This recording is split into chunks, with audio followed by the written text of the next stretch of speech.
राज्य में अरे ना रे यार तब जिला में रे हो ना तब प्रखंड में अरे ना रे यार तब पंचायत में हो रे मैं हो ना तब गांव में न रे तू तो गाँव में रह जाता रे हम पूरा दुनिया के बात करता नहीं दुनिया के तब हमारा नइखे आवत तो तू काहे नहीं खुश बता दे हिला के बता तो सु 10 गो में हेरान एक जगह चुपचाप बैठल रहसन ई दुनिया में सोचे चिहाय वाली बात बा ना ठीक है को हत्ता रे यारवा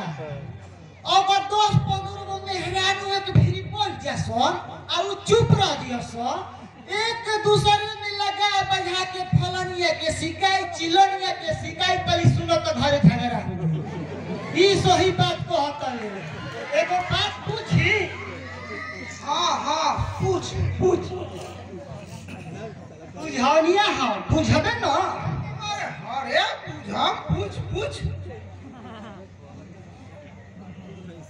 देख एगो अलगे इनार आ 4 गो अलगे इनार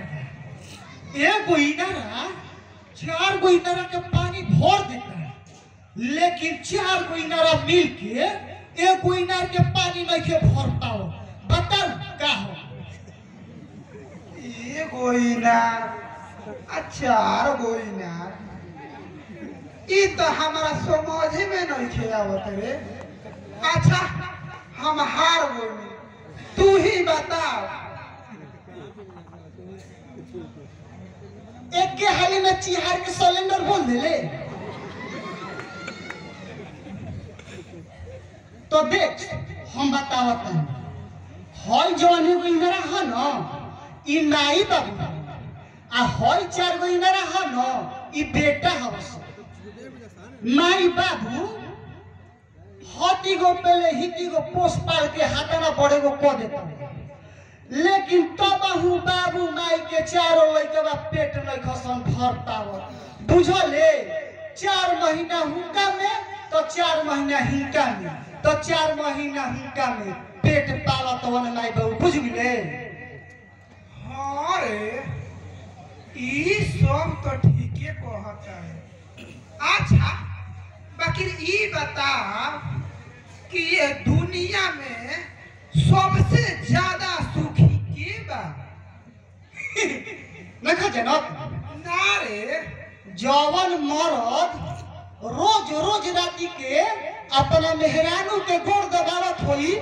ओकरा से खुशी दुनिया में केहू नहीं खे ए तोरा नहीं खे आओ देख हम बतावत ये दुनिया में सबसे ज्यादा सुखी साधु लोग बाबा साधु लोग अरे हो रे यारवा ठीके कहता रे मेहरारू जात पंडित जी के गोड़ पर ढेर ढेर पैसा रख के गोड़ लागेली सो हाँ तो एकरा में धीरे कवना बात की चलू हमनियों के बन जाए जाओ साधु जी चल चल साधु बन जाओ चल चल खूब मजा लिहल जाए